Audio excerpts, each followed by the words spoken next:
A very good afternoon to you from me, Silvana Pavlovska, and the program In Focus with Silvana Pavlovska on our YouTube channel.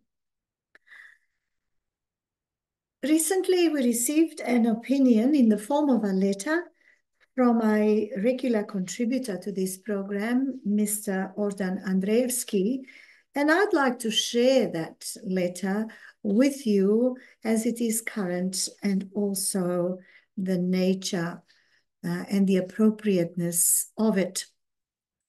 Before I do that, let me mention to you that we are broadcasting from Melbourne, Australia, and today is Saturday, the 15th of June 2024.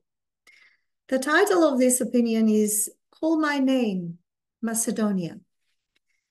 Australia's Macedonian diaspora permanent effort to protect Macedonia's name, identity, culture, history, and national interests has been boosted by the Call My Name campaign launched by the Centre for Social Inclusion at the University of Technology, Sydney. The Call My Name campaign has tools and models for engagement by Australia's multicultural community, civil society, and government.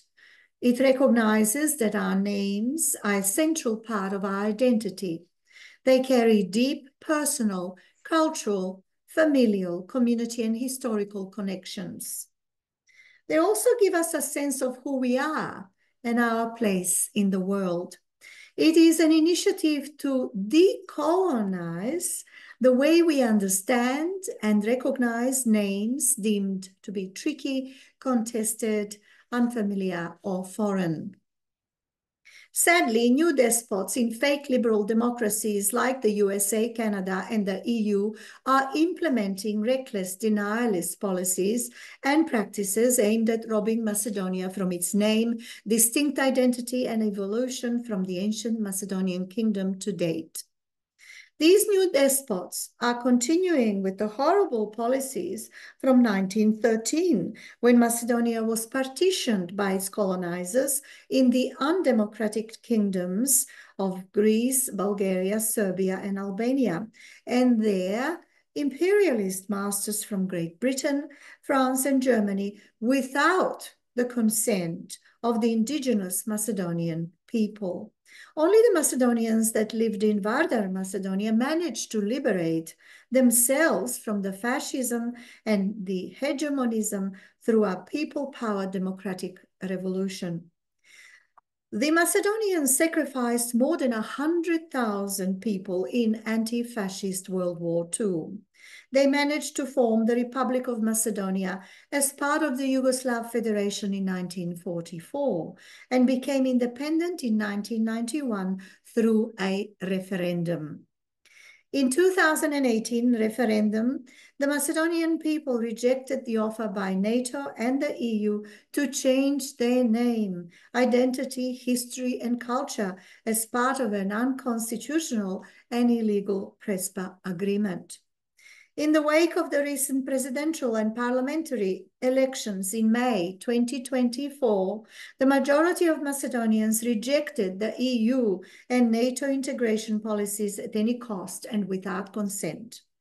The Social Democratic Union and the extremist Albanian partner were ousted and replaced by a coalition led by VMRO, ZNAM, and an Albanian opposition not much better than their neo-Nazi Albanian cousins.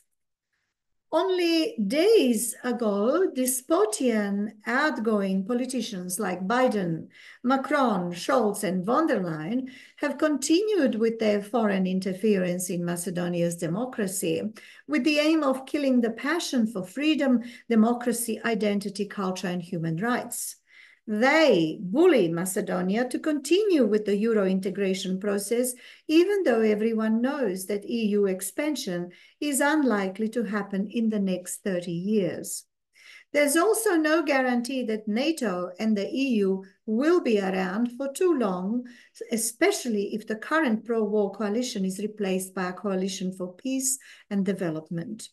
It is a convenient tactic to keep Macedonia as a weak client state within the unipolar world disorder and the military-industrial complex NATO.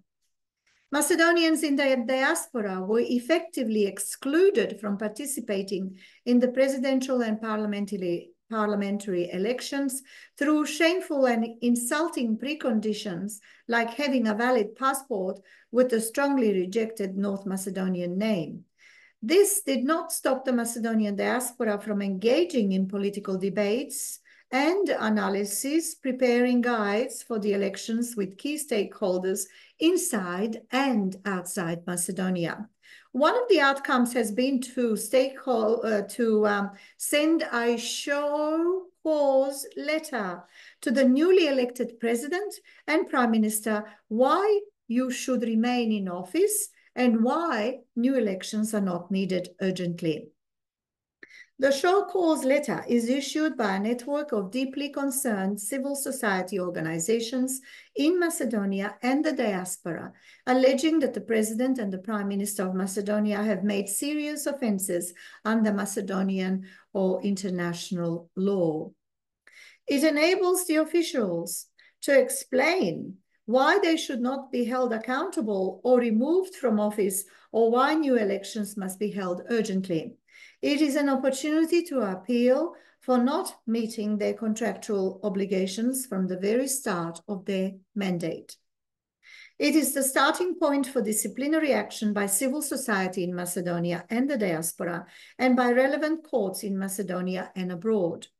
It asks the two leaders to show cause and provide an explanation why they should not face legal and political responsibility for their alleged offense, including cultural genocide and in colluding with domestic and foreign interference agents.